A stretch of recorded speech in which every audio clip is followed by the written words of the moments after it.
오늘의 말씀은 이사야 54장 4절에서 8절 말씀입니다. 두려워하지 말라, 내가 수치를 당하지 아니하리라. 놀라지 말라, 내가 부끄러움을 보지 아니하리라. 내가 내 젊었을 때의 수치를 잊겠고 과부 때의 치욕을 다시 기억함이 없으리니 이는 너를 지으신 이가 내 남편이시라. 그의 이름은 만군의 여호와이시며 내 구속자는 이스라엘의 거룩한 이시라. 그는 온 땅의 하나님이라 일컬음을 받으실 것이라. 여호와께서 너를 부르시되 마치 버림을 받아 마음에 근심하는 아내 곧 어릴 때 아내가 되었다가 버림을 받은 자에게 함과 같이 하실 것임이라. 내 하나님께서 말씀하셨느니라. 내가 잠시 너를 버렸으나 큰 긍휼로 너를 모을 것이요 내가 넘치는 진노로 내 얼굴을 내게서 잠시 가렸으나 영원한 자비로 너를 긍휼히 여기리라. 내 구속자 여호와께서 말씀하셨느니라. 아멘. 제 기억에 준 카페라고 하는 그곳에서 한 자매를 만나 커피를 마시면서 대화를 나눈 적이 있었습니다. 그 자매가 아주 진솔한 그런 고백을 했습니다.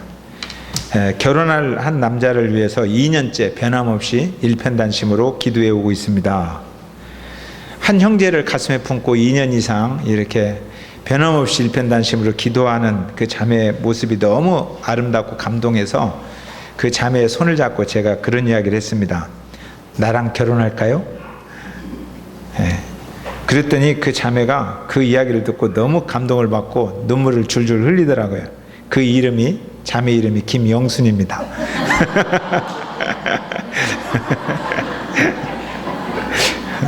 그리고 결혼해서 31년을 지금 살아오고 있습니다. 자, 그러면 2년간 한 남자를 위해서 일편단심 기도했으면 결혼 생활이 얼마나 행복할까요? 마땅히 그래야 되는데 지난날 돌이켜보면 많이 갈등했고 막 집을 한번 뛰쳐나가 그러고 싶을 만큼 화를 내기도 했고 싸우기도 했고 그러면서 또 사랑한다고 말하고 고맙다고 말하고 지지해주고 그렇게 이제 살아왔습니다.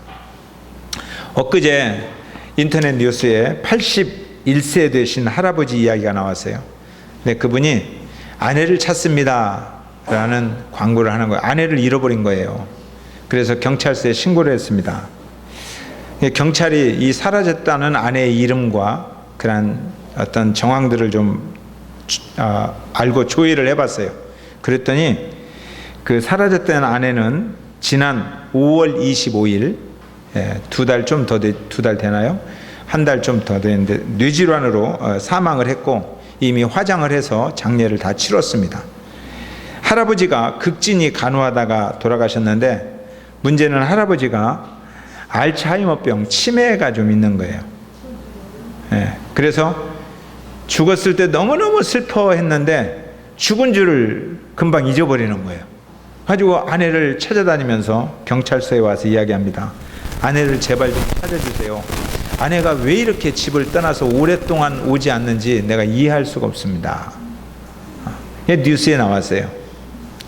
참 마음이 찡하고 안타깝고 슬프고 또 아름답고 그런 이야기입니다.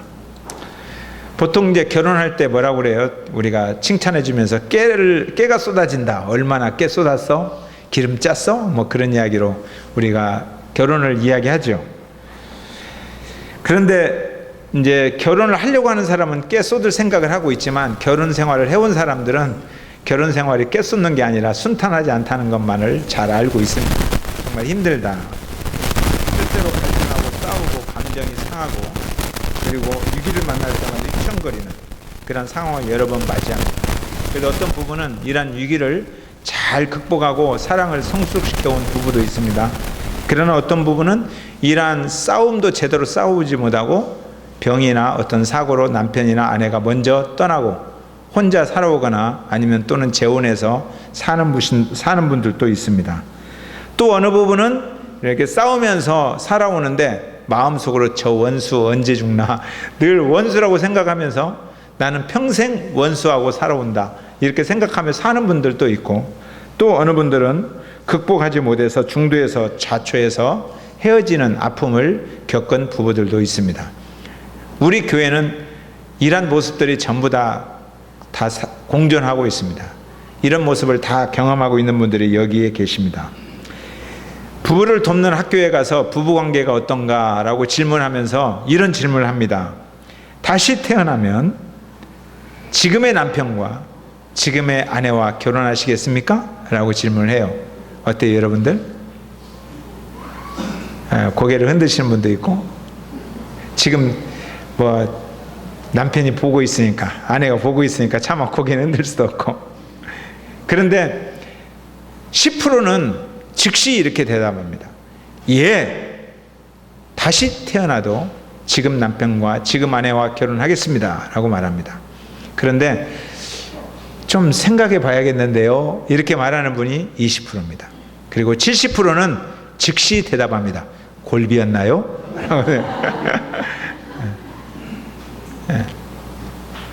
오늘 설교는 결혼식 때 하는 주례사와 같은 제가 설교를 준비했습니다. 4절 한번 읽어볼까요? 자, 4절 시작.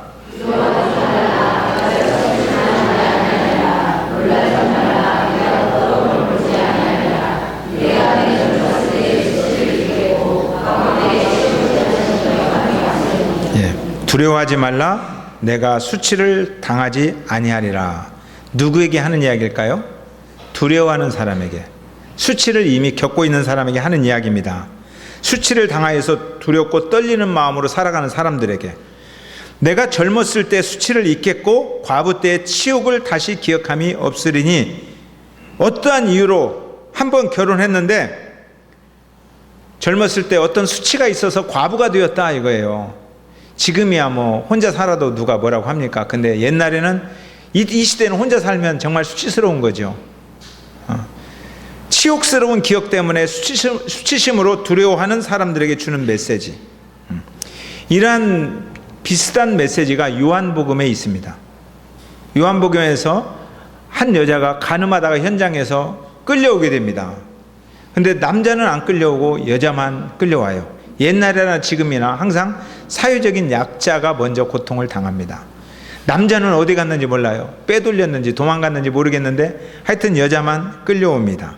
이 힘없는 여자가 옷도 제대로 걸치지 못했을 거예요. 간음하다 현장에서 잡혔으니 어떻게 하겠어요? 그래서 질질 끌려오는데 한번 생각해 보세요. 여러분이라면 얼마나 부끄럽고 얼마나 수치스럽고 죽어버리고 싶은 그런 모습으로 이렇게 끌려옵니다. 그런데 사람들이 돌을 들고 끌고 오면서 돌로 때려 죽이자라고 말하는 겁니다. 돌로 때려 죽이자. 이런 더러운 여자는 돌로 때려 죽여야 된다. 예수님께서 그들을 향해서 말씀하였습니다. 너희들 중에 죄가 없는 자가 먼저 돌을 들어서 이 여자를 쳐라. 그랬더니 평소에 선량한 척 다 가면을 쓰고 있는 사람들이 양심의 가책을 느끼는 거죠. 얼굴은 선량한데 마음은 선량하지 못한 거지. 그래서 돌을 내려놓고 하나 둘씩 흩어져 가버렸습니다. 하나 떠나는 예수님께서 이 여자에게 말합니다. 다 어디 갔냐? 예, 다 가버렸습니다. 나도 너를 정죄치 아니하겠다. 그러니까 너의 행실을 잘했다고 칭찬하는 게 아닙니다. 너가 잘못했지만 그러나 내가 기억도 아니하고 용서하겠다. 그러니까 다시는 죄를 짓지 말라. 이렇게 용서를 받은 사람은 다시는 이런 죄를 지을 수가 없습니다. 오늘 이런 내용의 이야기가 이스라엘에게 주어지는 겁니다. 내가 젊었을 때 수치를 잊겠고 과부 때의 치욕을 다시 기억함이 없으리니 그랬어요. 그러니까 이스라엘 사람들도 젊었을 때 수치스러운 죄를 지었다는 거예요. 쫓겨날 만한, 과부가 될 만한 죄를 지었어요. 그들이 쫓겨날 만한 죄가 뭘까요? 죄. 이 죄를 정확히 알기 위해서 그 시대에 같이 복음을 외친 사람들을 이렇게 살펴보면 됩니다. 그러니까 북쪽 이스라엘에서는 호세아라는 사람이 외치고 있었어요. 남쪽에서는 이사야라는 사람이 외치고 있었어요. 같은 시대를 살아간 사람이에요. 같은 상황을 보고 같은 하나님의 메시지를 전하기 때문에 이사야와 호세아 내용이 비슷합니다. 그리고 이름도 비슷해요. 이사야. 위에는 호세아인데 정관사가 붙어서 호세아입니다. 그분도 이사야라는 뜻이에요. 이름이 정관사가 붙어 있기 때문에 호세아가 된 거예요. 이 사람들은 그리스도 예수아라는 이름하고도 또 비슷해요. 구원이다, 하나님은 구원이시다라는 것을 전파한 그런 사람이에요. 그러니까 북쪽에서 전하던 이 호세아가 이렇게 기록해 놨습니다. 그 시대 상황을. 이 백성이 나무에게 묻고 그 막대기는 그들에게 고하나니 이는 그들이 음란한 마음에 미혹되어 하나님을 버리고 음행하였음이니라. 호세아 4장 12절 말씀이에요. 그러니까 우상으로 새긴 그 시대에 바알신이 있었고 아세라 신이 있었는데 나무로 만들었어요. 나무로. 그러니까 목상이죠. 목상. 나무로 만든 신한테 그들이 가서 비나이다 비나이다, 해와 달과 별과 바람과 구름과 이 모든 것들을 다 주관하는 신이여, 우리에게 은혜를 베풀어 주셔서 비도 잘 오게 해주셔서 농사를 잘 짓게 해주십시오. 비가 언제 오나요? 그러면 그 신들 앞에 제사장이 있습니다. 여자 제사장이 나무를 하나 들고 딸랑딸랑딸랑 하면서 딸랑딸랑딸랑, 그래 몇 날 몇 월 몇 시에 비가 올 것이다. 그러면 그 이야기를 듣고 신의 뜻이 전달된 제사장의 이야기를 듣고 너무너무 좋은 거예요. 근데 막대기를 들고 이야기하니까 막대기가 너희들한테 이야기한다. 너희들이 나무에게 이야기하면 막대기가 너희들에게 대답해 준다. 이거예요. 그런 뜻이에요. 그러면 그들이 너무 좋아서, 비 온다고 하니까 신의 뜻을 받고 나서 좋으니까 복채를 듬뿍 내고 왔다. 이런 뜻이에요. 바로 그 뒤에 호세아 4장 14절 이 말씀이 있습니다. 너희 딸들이 음행하며 너희 며느리들이 간음하여도 내가 벌하지 아니하리니 이는 남자들도 창기와 함께 나가며 음부와 함께 희생을 드림이니라. 깨닫지 못하는 백성은 망하리라. 이렇게 기록되었어요. 그러니까 제사장들이 이제 여자들인데 그들에게 지불한 복채가 간음이었다는 거예요. 그러니까 그 집안에 딸들이 음행을 해요. 며느리들이 음행해요. 그러면 야단해야 돼요, 안 해야 돼요? 난리를 내야 되잖아요. 그런데 안 하겠다는 거예요. 왜? 남자들 보니까 남자들도 다 가서 창기하고 놀아나고 있다. 딸은 딸대로, 며느리는 며느리대로, 남자들은 남자대로.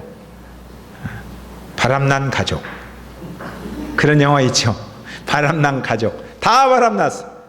이런 가정을 우리는 쑥대밭이다. 이렇게 말하는 거예요. 쑥대밭. 그러니까 이스라엘은 현재 쑥대밭이다. 이거예요. 쑥대밭. 농사를 잘 지으려고 때를 따라 비를 기다리고 태양을 적절하게 기다리는 그 마음을 가지고 그 신에게 나아가다 보니까 바알신이 그것을 다 주장한다고 생각하는 거예요. 태양도 주장하고 바람도 주장하고 비도 주장하고. 그러니까 그 신들에게 가서 절을 하죠. 아세라 신에게 절하죠. 근데 그 신전의 제사장들이 신의 딸들입니다. 여자들. 그래서 매년 이스라엘은 신의 딸들을 선발합니다. 그 신의 딸이 선망의 대상이에요. 그래서 매년 신의 딸들을 선망한다고 하면 이제 젊고 얼굴이 예쁘고 몸매가 좋은 여자들이 출전을 하는 거예요. 그러면 심사위원들이 심사해가지고 제일 예쁘고 제일 날씬하고 이들은 이제 뽑혀가지고 신의 딸들이 되는 겁니다. 이들은 앞날이 창창해지는 거죠. 돈이 잘 벌리는 거죠. 인생이 다 그냥 활짝 열리는 거죠. 그러면 이제 신의 뜻을 받아야 되는 남자들이 그 신전에 가서 그들의 은혜를 입어서 신의 뜻을 알고 와가지고 농사를 잘 지을 것이다. 이렇게 생각을 했어요. 그러한 제도에서, 그러한 풍습에서 유래된 것이 오늘날도 있죠. 미스 코리아. 사실은 그렇게 뽑히는 거예요. 그래서 지금도 아테네에서는 이 신의 딸들이 뽑혀가지고 올림픽 할 때 신의 딸들이 태양의 빛을 받아서 체화를 합니다. 그 TV로 중계하잖아요. 그렇게 해서 뽑힌 신전의 제사장들이에요. 신의 딸들. 문제는 헬라는 그렇게 살았다 할지라도 이스라엘은 지금 어떻게 시작된 민족이에요. 애굽에서 종살이 하다가 노예살이 하다가 노예로 살지 않도록 하나님께서 은혜를 주어서 그들을 불러내었어요. 그러니까 그들이 나올 때 뭐라고 고백했어요? 호렙산에서 십계명을 받으면서 우리는 거룩한 백성이에요.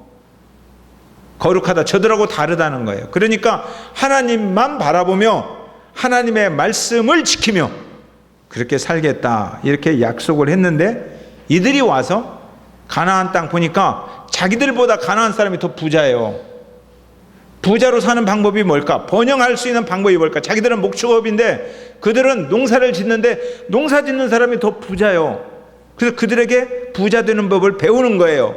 번영하고 풍요로운 법을 배우는데, 그들이 바알신에게 절을 하면서 농사를 짓는데 농사가 잘 되고 돈이 많아진다는 거예요. 우리들도 저렇게 좀 부자가 되자 해서 생각이 바뀌었다는 거예요. 번영하려고 이렇게 생각이 바뀌었어요. 여기에서 바알신은 지금도 바알신의 형상을 따라 비슷하게 만드는 우상들이 동남아가 많아요. 바알신은 남자의 힘이에요. 성기를 이만하게 만드는 거예요. 여러분들 가보면 막 성기를 이만하게 만들어갖고 와, 깜짝 놀라는 거 있잖아요. 그래서 다산의 신이에요. 다산의 신. 그리고 아세라 신은 어떻게 만들어요? 여자의 젖가슴을 18개, 24개 그렇게 만드는 거예요. 여기에 18개가 있어요. 가지고 젖줄기를 뽑아내는 거예요. 그러면 얼마나 잘 살겠어요. 풍요의 신이에요. 다산의 신, 풍요의 신. 그래서 아세라 신과 바알 신을 섬기면 다산하고 집안이 잘 되고 풍요로워지고 번영한다, 이런 믿음을 그들이 가지고 있는 거예요. 근데 번영하면 신앙이 좋아집니까? 30년, 40년 전에 저 참 가난한 집안에서 살았어요. 그런데 나만 가난한 게 아니라 너도 가난하고 다 가난했어요. 근데 제가 초등학교 4학년 때요, 2km가 떨어져 있는 곳에서 부흥회를 하면, 초등학교 4학년인데 부흥회에 참석했어요. 가서 기도하면서 오가는 길에 빈들의 마른 불같이 시들은 나의 영혼, 이렇게 부르면서 초등학교 때 신앙생활을 했어요. 그 뒤로 이 소득 2만 불 시대가 됐어요. 지금 소득 2만 불. 그때에 비하면 얼마나 우리나라가 잘 사는지 몰라요. 지금은요, 아이들이 아니라 어른들도 자기 교회 부흥회를 해도 장 누구누구 이렇게 웃기는 사람 안 오면 교회 안 와요. 웃으러 교회 오는 거예요. 한바탕 웃고 재미지려고 오는 거죠. 내 인생을 주님 앞에 드리면서 주님의 뜻을 구하려고 안 오는 거예요. 그래서 지금 교회들도 부흥회도 안 해요. 해봤자 교인들도 안 와. 자, 이만큼 잘 살게 되었는데 지금은요, 교회 재직들이나 중요한 사람들도 일주일에 교회 2번, 3번 가면 다 무지 많이 가는 거예요. 옛날에 비해서 정말 형편없어요. 그러면 잘 살게 되었으면 정말 진짜 잘 사는가? 우리 청년 때는요, 내가 취직해서 우리 가정을 먹여 살렸어요. 20대에 제가 월급 타서 우리 부모님도 주고 다 그랬어요. 지금 20, 30대는요, 소득 2만 불 시대에 살아가는 20, 30대는 너무너무 가난해서 부모가 돈 안 대주면 살아가기 힘들어요. 자, 번영하면 신앙이 정말 좋아질까요? 물론 잘 사는 게 좋겠지요. 근데 잘 산다고 해서 다 좋은 것도 아니에요. 좋은 학교 간다고 해서 다 좋은 것도 아니고, 머리 좋다고 1등 한다고 해서 다 좋은 게 아니에요. 지금 이들은 잘 살려고 타협하다가 망한 거예요. 오늘날도 한번 보세요. 꼭 그렇게 적용하면 좀 너무 이상한 적용이라고 할지 모르지만, 여러분들 사업이나 자본주의에서 돈을 벌기 위해서 바알 신전을 만들잖아요. 그 신전이 어디예요? 그게 주점이에요. 그리고 거기에는 쭉쭉 빵빵 잘 빠진 분들이 여자 사제들이 있어요. 그래서 그 사제들을 통해서 신의 뜻을 받아서 접대하고 그래야 사업이 되는 거예요. 돈을 많이 벌어요. 그래서 돈 많이 벌어서 두툼하게 집에 갖다 주면 그렇게 번 돈을 여자들이 좋아해요. 비슷하다고요. 비슷하다고. 이스라엘 백성들도 그렇다는 거예요. 그렇게 해야 사회에서 제대로 돌아가니까 그렇게 살려고 했어요. 그런데 호세아를 통해서 하나님이 메시지를 주었어요. 이스라엘 백성들에게 무슨 메시지를 주었느냐? 4장 7절 보면 그들은 번성할수록 내게 범죄하니, 잘 살게 되어서 범죄가 더 합리적으로 잘 살면서 범죄를 하니 내가 그들의 영화를 변하여 욕이 되게 하리라. 어느 날 하나님이 그 사람 욕이 되게 한다는 거예요. 욕이라는 게 뭐예요? 이스라엘 백성이니까, 하나님이 사랑하는 백성이니까 그렇게 한번 하겠다라고 이야기를 한 겁니다. 출애굽해서 하나님의 소유된 백성이잖아요. 거룩한 백성이잖아요. 하나님의 제사장 나라잖아요. 사명이 있는 사람이, 하나님의 부르심을 받은 사람들이 하나님을 버리고 간음하는 것이 뭐하고 똑같으냐? 현장에서 잡혀온 여자와 똑같다는 거예요. 이 치욕스러운 부끄러움, 이것이 젊을 때 과부의 부끄러움이에요. 그런데 하나님 뭐라고 말씀하세요? 그들을 향하여 내가 기억하지 않겠다, 이렇게 말하는 거예요. 이런 사랑이 어디가 있어요? 내가 기억하지 않겠다. 한번 생각해 보세요. 여기 남편들 많은데 내 아내가, 미안합니다, 아내를 그렇게 비유해서, 아내가 이렇게 했어요. 젊은 과부. 그러면 아내를 찾아가서 내가 기억하지 않을게, 두려워하지 마 하면서 안아줄 남자 있어요? 세상 사람들이 다 돌을 던져도 그걸 끌어안는 사람들이 남편인데, 세상 사람들이 용서해도 돌을 들어서 때릴 사람이 지금 남편 아니에요? 그런 이야기예요. 그러면서 하나님의 사랑이 뭔지, 왜 내가 이런 일을 하느냐? 5절 한번 읽어보겠어요. 5절. 자, 시작. 이는 너를 지으신 이가 내 남편이시라.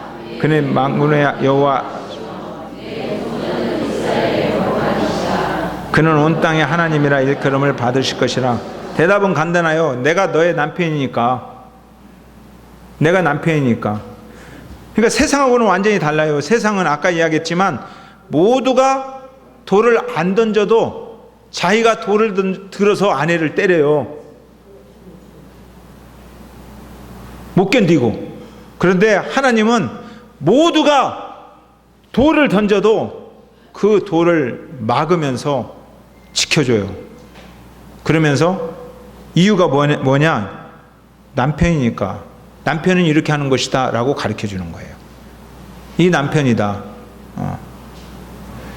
기독교인으로 살아가는 남편은 이렇게 사는 것이다. 이것을 바울은 다시 에베소에서 이렇게 기록합니다. 남편들아, 아내 사랑하기를 그리스도께서 교회를 사랑하시고 그 교회를 위하여 자신을 주신 같이 하라.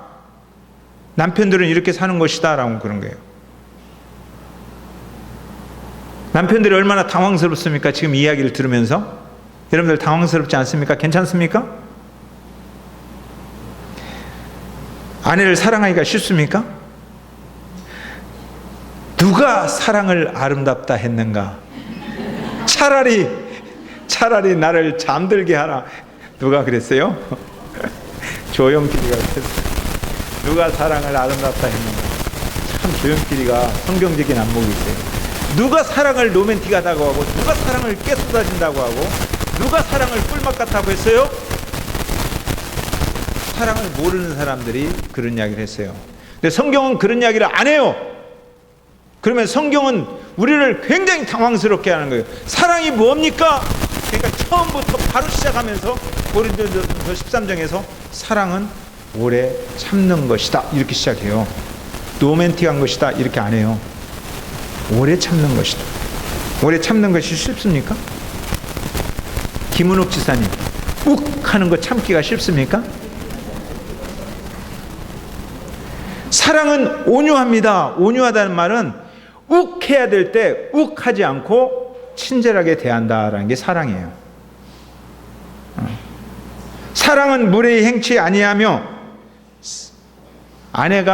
남편이 아내를 사랑할 때 아내를 존중하지 않고 함부로 말하고 함부로 행동하는 것, 그거 사랑 아니다 이렇게 말하는 거예요.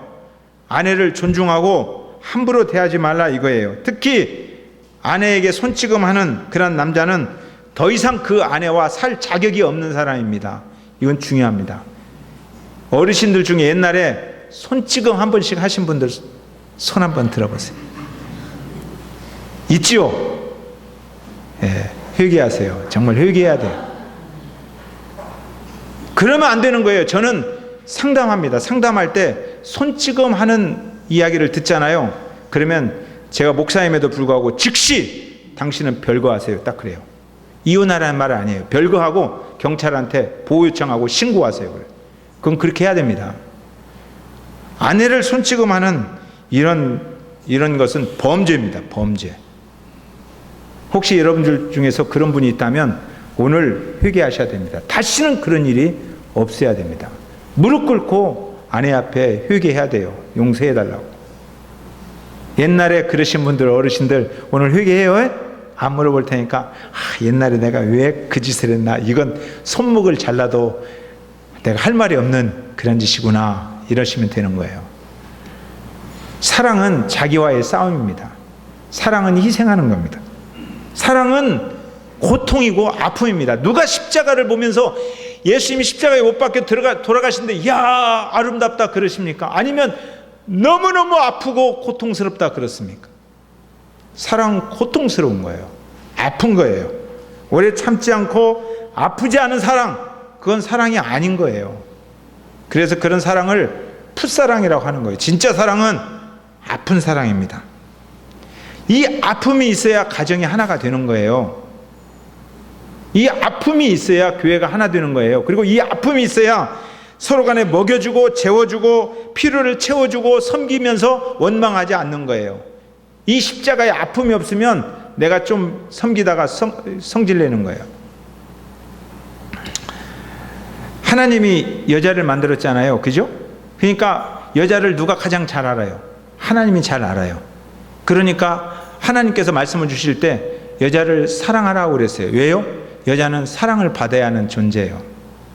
사랑을 못 받으면 못 견디는 거예요. 너무 놀라운 일은 당신 눈동자가 너무너무 사랑스럽다, 이 말을 뻔한 거짓말인 줄 알면서도 1년 365일 반복해서 말해도 좋아해요. 이 여자예요. 365일 매일매일 들어도, 하루에 두세 번 들어도 질리지 않고 좋아하는 사람들이 여자예요.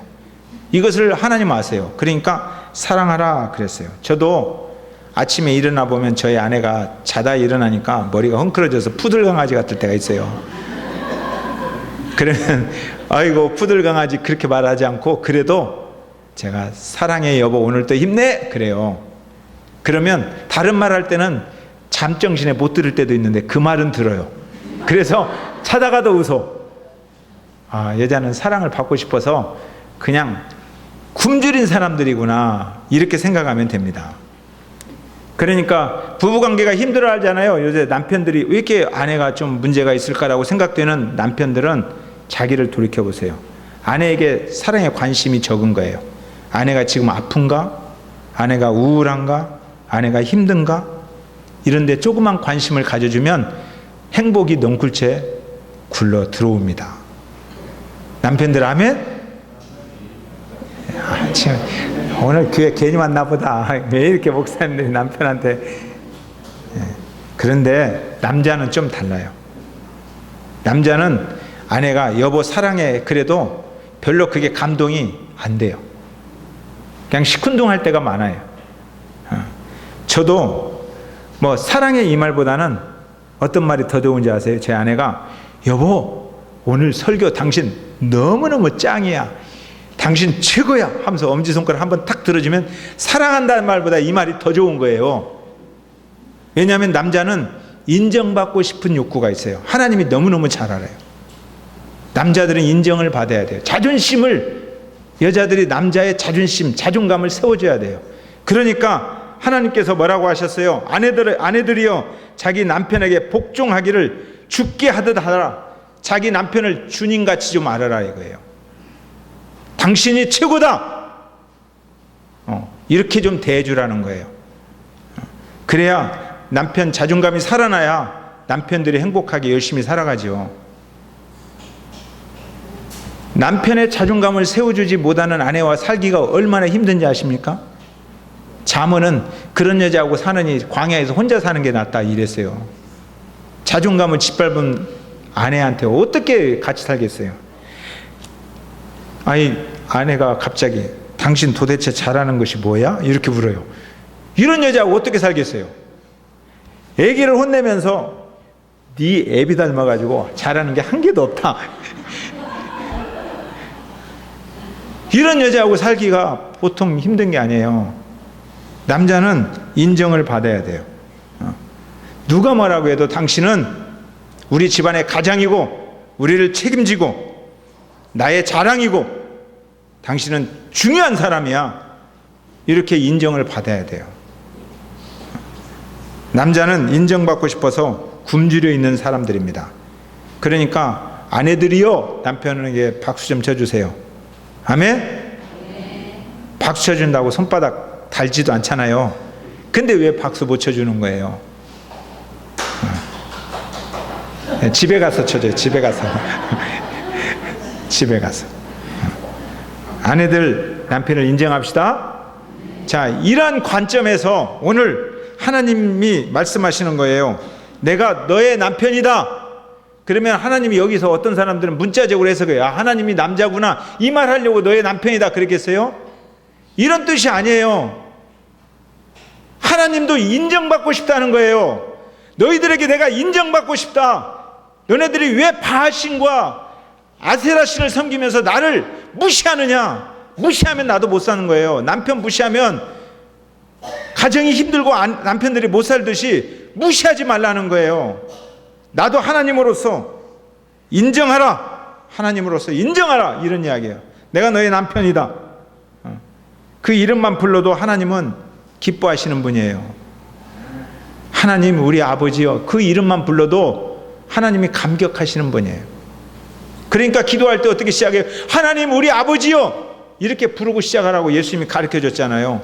이렇게만 불러도 하나님은 놀라운 사랑으로 말할 수 없는 사랑으로 그 아픈 십자가의 사랑으로 우리를 찾아온다는 거예요. 주님이 그러신 분이에요. 이 놀라운 사랑. 여러분들 십자가를 바라보면 아버지의 마음이 보이잖아요.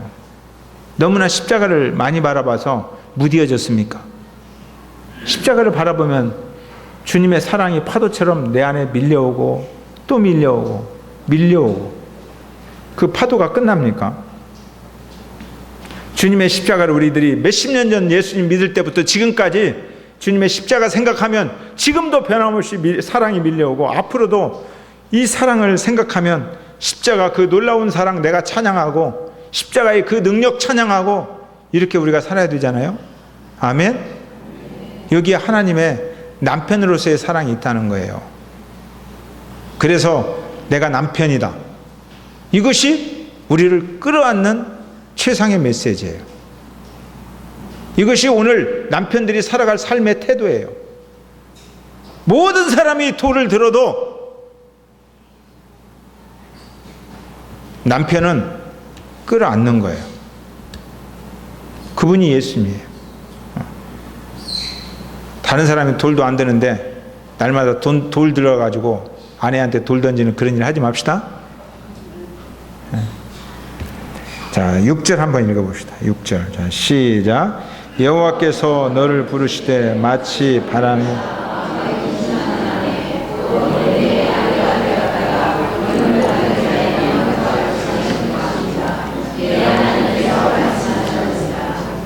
너를 부르셨는데 버림을 받아 마음에 근심하는 아내. 어릴 때 아내가 되었다가 버림을 받았어요. 왜 버림을 받았어요? 간음했으니까, 잘못 살았으니까 버림을 받았어요. 근데 간음한 현장에서 붙잡혀온 여인이 되었는데 너를 정죄치 아니하겠다. 너를 기억하지 아니하겠다. 하나님 말씀하시는 거예요. 그 십자가 사랑을 통해서. 이스라엘 백성들만 그런가? 아니라는 거예요. 오늘 우리가 그렇다는 거예요. 오늘 우리가. 세상의 욕심과 짝해서 하나님을 버리고 영적 간음의 현장 속에서 살아간 삶의 흔적들이 너무너무 많다는 거예요. 우리의 삶 속에. 성경이 아니다 라고 하는 것을 우리들이 알아요. 모르는 게 아니에요. 많이 들어서 많이 배워서 잘 알아요. 그런데 그 사실을 잘 알면서도 세상의 흐름 속에 같이 흐름을 타지 않으면 내가 뭔가 뒤처질 것 같아서 두려워서 세상의 흐름 속에 그냥 같이 놀아놨다 이거예요. 우리가. 이스라엘 백성들도 하나님을 안 믿은 게 아니에요. 안식일날 하나님의 이름을, 여호와의 이름을 높였어요. 그러면서도 그 이웃 나라의 흐름 속에 같이 젖어들으면서 그렇게 살았다 이거예요. 이러한 현장으로 주님이 찾아오셨어요. 이 부끄러운 현장으로 주님이 찾아오셔서 다 어디 갔느냐? 없다 이래. 그래. 내가 너를 안아주겠다는 거예요. 왜요? 내가 너의 남편이니까. 남편은 그런 거다. 누가 뭐라고 해도 나는 너를 포기하지 않는다. 인생의 밑바닥을 네가 내려갔어도. 그래서 호세아는 집을 나가서 간음하는 아내를 3번이나 찾으러 다녀요. 이게 하나님이다. 인생의 밑바닥에 네가 내려갔어도 내가 너의 남편이다는 거예요. 내가 너의 남편이다. 내가 너 인생 책임진다. 너를 결코 버리지 않고 내가 너를 붙들어 일으키겠다. 이 남편의 사랑이 이 놀라운 십자가의 사랑이라는 거예요. 십자가의 사랑. 그 십자가를 품지 않고 어떻게 남편으로서 살아가고 십자가를 품지 않고 어떻게 아내로서 살아가겠습니까? 이 십자가의 능력, 십자가를 붙들면 지난날 어떻게 살아왔던지 지난날 수치심이 사라집니다. 그리고 내 안에 감사가 일어납니다. 내가 비록 가늠하다 현장에서 붙잡혔을지라도 주님 앞에서 다시 울면서 주님 사랑합니다 라고 우리는 고백하게 되는 겁니다. 지난날 어떠한 삶을 살아왔을지라도 괜찮은 거예요. 인생의 어떤 밑바닥에 내려가서도 괜찮은 거예요. 이전 것은 지나갔으니 보라 새 것이 되었도다. 지금부터 육체에 남은 때는 주님과 동행하는 삶을 살겠다는 거예요. 이것이 하나님의 약속이에요. 이 말씀이 전해지는 사랑, 십자가의 사랑, 그 놀라운 사랑 가슴에 새기고 우리가 살아가시기를 바랍니다. 그래서 여러분의 가정들이 다시 세워지시기 바랍니다. 이미 깨지고 아파하신 분도 많이 있어요. 그분들도 하나님 앞에 지난날 나부터 잘못 살아온 것이 있어요. 상대만 이야기하지 말고 내가 잘못 산 것들을 돌이켜보면서 이제부터는 하나님께서 원하시는 새로운 가정을 계획하면서 준비하면서 그렇게 살아가는 여러분 되었으면 좋겠습니다. 찬양하십시오.